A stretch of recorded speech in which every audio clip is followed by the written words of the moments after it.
Ein Prinz kommt in der Lederhosen und nicht auf ein Pferd. Gemadel macht die Augen auf, so zuckt er gleich sein Schwert. Es war einmal vor langer Zeit, so beginnt jede Geschichte.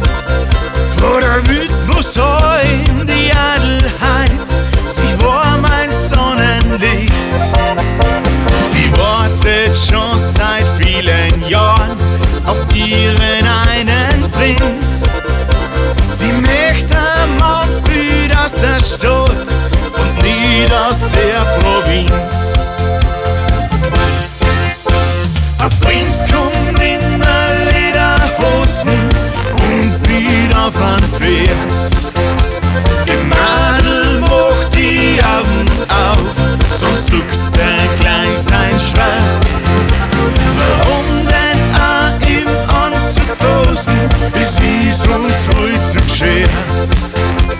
So a alte Lederhosen, die hat echt viel mehr Wert.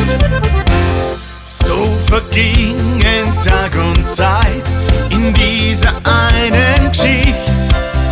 Vor der Wildmusheim die Adelheid macht alleine ihre Pflicht. Dann ging ich in die Alm hinein und trank noch 2, 3 Bier.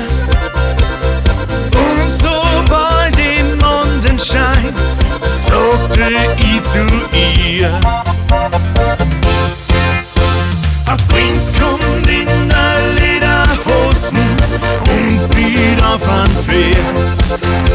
Die Madel macht die Augen